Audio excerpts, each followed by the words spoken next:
Magandang araw po sa bawat isa sa inyo. Welcome back to our 365 Daily Devotions. So ngayong week po, magsisimula tayo ng panibagong series. At salamat po sa pagsama nyo sa series natin last week about family. Now, bago po tayo magsimula, gusto ko po munang batiin yung mga taga CLCC. Hello po sa inyo. At unang-una na po si Brother Macarios, no? At hindi lang po si Brother Macarios, kundi kasama na rin si Donita, Kyla, Sunny, and Natalia. Ito po yung ating mga future leaders. Na yung pag-aaralan naman po natin ngayong linggo ay patungkol po sa 7 pillars of complete trust in God.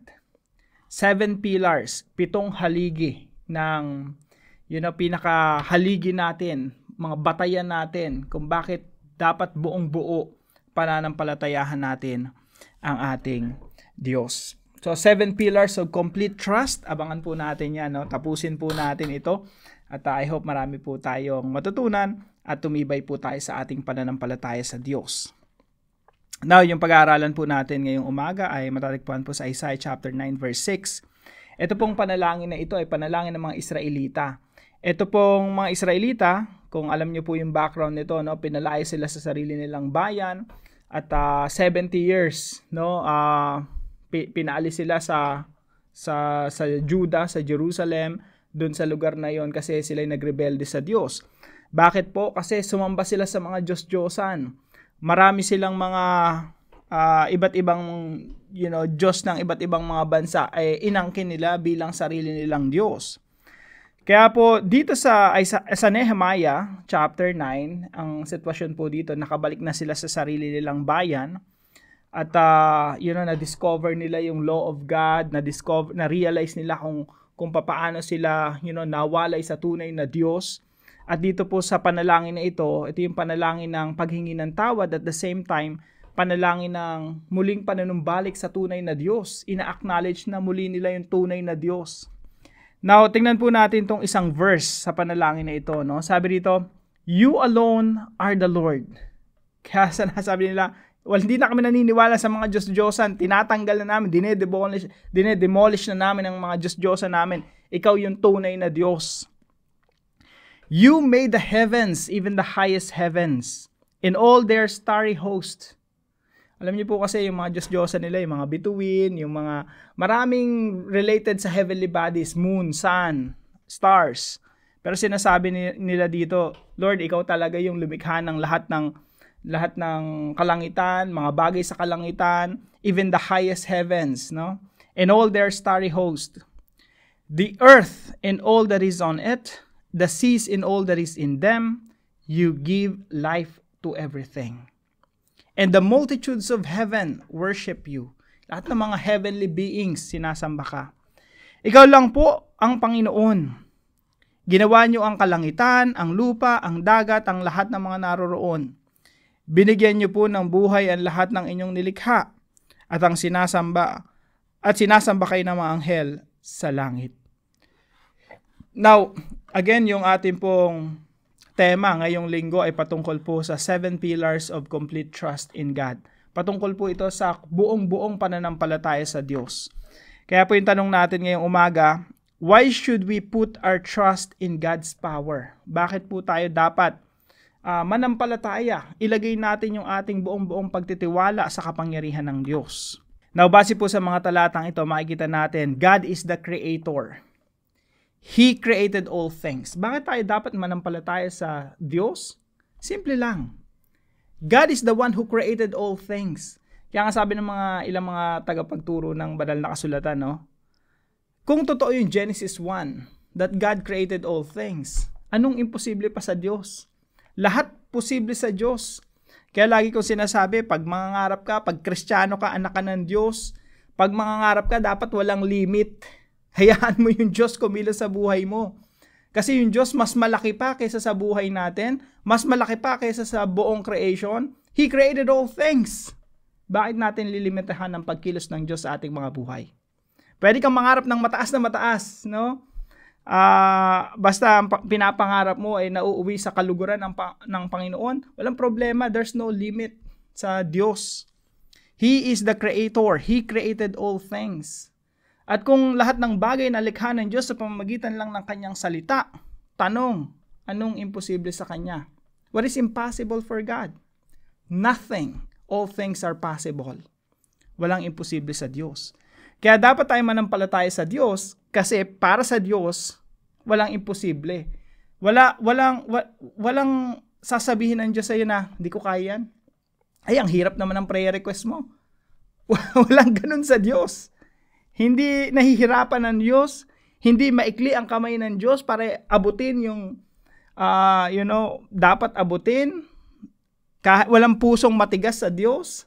Lahat posible sa Diyos. Walang imposible sa Diyos. You can ask whatever you ask, whatever you need to ask according to the Holy Spirit. Again, pag nagpe-pray tayo, mayroong guidance pa rin ng banal na Espiritu eh. At lahat ng prayer natin, walang imposible sa Diyos, pwede niyang sagutin yan. Kaya sinasabi sa Biblia, huwag tayong manghinawa sa pananalangin at sa pagtitiwala sa Diyos. Pangalawa po, God is our sustainer. Ano po ba yung sustainer? Tagapanatili. Yung puso mo, kapatid, tumitibok yan kasi pinapanatili ng Diyos na tumitibok yan. At sa oras na babawiin na ng Diyos ang iyong buhay, kahit pigilan niya ng lahat ng doktor sa mundo, pigilan ng sensya, pigilan ng lahat ng mga gamot, walang magagawa yung tao. Kapag pinigilan ng Diyos yung pagtibok ng puso mo, that's it. Pero hanggat tumitibok yan, it means God is sustaining your heart since the day you were born until the day you die. Kaya nga sabi sa Job, ang Diyos ang nagtatakda ng ating ilalagi dito sa mundo at hindi natin kayang lampasan yung tuldok. Hindi natin kayang magdugtong sa tinuldukan ng Diyos. We cannot exceed yung plano ng Diyos, yung ilalagi natin dito sa mundo. He is the sustainer of all things. He sustained all things. He sustained the solar system. Lahat ng system sa mundo na gumagalaw, na animated, ina-animate ng Diyos, yung pinapagalaw ng Diyos yun. Lahat ng mga isda sa karagatan, sinosustain ng Diyos para sila'y manatiling buhay. Kaya nga sabi dito, Lord, kayo ang creator ng lahat. The seas in all that is in them. Lahat ng nasa ilalim ng dagat, sinosustain ng ating Diyos. You give life to everything. God is the sustainer of all things. Kaya bakit tayo dapat manampalataya sa Diyos? Simple lang. Kasi ang Diyos ang may hawak ng lahat ng bagay. Sa Panginoong Hesukristo, sabi sa Colossians, in Him and through Him, all things hold together. All things hold together in the Lord Jesus Christ. God created all things through Jesus Christ.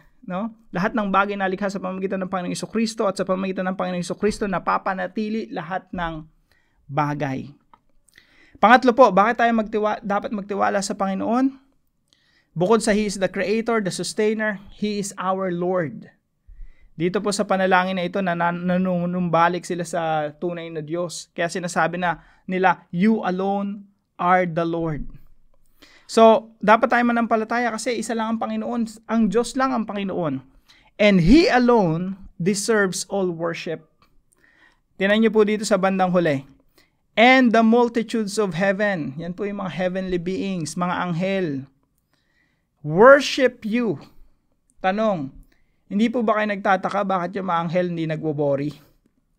Bakit yung mga angels, sila Gabriel, sila Michael, bakit hindi sila nag-aalala? Bakit nga ba? Simple lang po, kasi sinasamba nila yung tunay na Diyos. And the more you worship God, the more you get to know Him, the more you will experience God. Biruin mo, sa pagsamba mo pala kagaya ng mga Israelita dito, Lord, you created all things. You are the sustainer of all things. Habang sinasamba yung Panginoon, habang sinasambit mo yung mga katangian ng Diyos, lalong lumalaki yung Diyos sa iyong paningin. Lord, you created all things. Kaya, yung mga anghel hindi nag-aalala eh. Ba't ka mag-aalala? Yung problema, wala namang problema na malaki pa sa Diyos. Habang tayong mga tao, habang sinasamba natin ng Diyos, lumiliit yung mga problema natin. Kaya alam niyo po, yung mga taong relax, sila yung mga worshipers. Yung mga taong hindi nag-aalala sa mga problema nila sa buhay, buong-buo yung pagtitiwala sa Diyos, sila yung mga worshipers of God. Why? Because they focus on the characters of God. They focus on God. He is the creator and sustainer of all things. Bakit mo problemahin yung maliliit na problema natin sa napakalaking Diyos natin? Now, paano natin ito i-apply sa ating mga buhay? Number 1, trust in God, with whom all things are possible. Magtiwala po tayo ng buong buo sa ating Diyos, dahil sa ating Diyos wala pong imposible. Walang limit sa ating Diyos. Walang nakakahadlang sa plano ng Diyos. Walang kayang isipin o gawin ang kaaway na makakapigil sa plano ng Diyos sa iyong buhay. Walang magagawa kahit diablo, satanas, masamang tao, kahit anong sitwasyon laban sa atin kung hindi papahintulutan ng Diyos, because God is in control. The fact that God created all things, it means He is all-powerful. Makapangyarihan sa lahat. He is sovereign. Pag sinabi nating sovereign, siya yung may control sa lahat ng nangyayari sa mundo. At sa Kanya walang imposible. Kaya dapat magtiwala tayo sa Diyos. Kasi Diyos siya, He's the creator of all things. Habang sinasambit natin yung katangian ng Diyos, Lord, you created all things. Yung pagtitiwala natin sa Kanya, lalong mag-i-increase. Lalong lalaki, lalong lalalim. Point number 2, trust in God who sustains all things. Bakit natin dapat magtiwala sa Diyos? Because He is the sustainer of all things. Alam niyo po, sabi rito sa mga talata, no? And all that is on it, the seas and all that is in them. Basically, sinasabi rito yung earth at lahat ng nakatira sa earth, lahat ng nakatira sa heaven, lahat ng nakatira sa dagat, ang Diyos ang nagbibigay ng buhay sa kanila. And He sustained all things. He sustained all living beings. Kaya pagdating sa New Testament, no, kung maalala nyo ang sinasabi ng Panginoong Jesucristo, sinasabi niya, alam ng Diyos ang iyong pangailangan. Kaya huwag kang mag-alala sa buhay. Nakikita niyo ba yung mga ibon? Walang nahuhulog sa kanila ng hindi nangyayari ay sa ilalim ng kapangyarihan ng Diyos, nang hindi alam ng Diyos. At lahat ng mga ibon na yan, pinapakain ng Diyos. Hindi sila nagtatanim, hindi sila nagsasaka, pero pinapakain sila ng Diyos Ama na nasa langit. Basically, yung mga ibon, they are being sustained by God. At ang sinasabi ng Diyos ng Panginoong Jesucristo sa kanyang mga alagad, bakit kayo mag-aalala? Kung yung mga hayop nga sinusustain ng Diyos, yung mga isda, nabubuhay sila because they are being sustained by God, bakit ka mag-worry sa iyong sarili? Kaya, imbis na mag-worry tayo at mag-alala at mabalisa sa buhay, we have to put our trust in God who is the sustainer of all living beings. Kaya po ang nararapat lang na response, trust. Instead of fear and worries, trust. Let's put our trust in God because He is the sustainer of all things. At mas mahalaga tayo kaysa sa mga ibon, langgam, at mga isda. And number 3 po, trust in God by worshiping Him. Magtiwala tayo sa Diyos ng buong buo sa pamamagitan ng pagsamba sa Kanya. Alam niyo po mga kapatid, kapag worshiper ka, hindi ka magiging warrior. Yung puno ng pag-aalala sa buhay. Because you are a worshiper of God. You're focusing on God's character. Kapag sumasamba ka sa Diyos, basically you're adoring God. Your mouth is full of adoration. Yung puso mo, pinupuno mo ng pagpapasalamat at pagpupuri sa kung ano yung katangian ng Diyos. You're worshiping God for who He is. At pag mas lalo, kaya ang other term ng worship ay magnify. Minamagnify mo yung Diyos. Mas lalo kang napapalapit sa Diyos. You're magnifying Him. You're worshiping Him. Kaya pag na-magnify yung Diyos, lumalaki yung Diyos, mas lalo mo siyang nauunawaan. Ang lahat ng mga alalahanin sa buhay nawawala na. No? Now, para po sa ating discussion, why does trusting in God's power diminish our worries?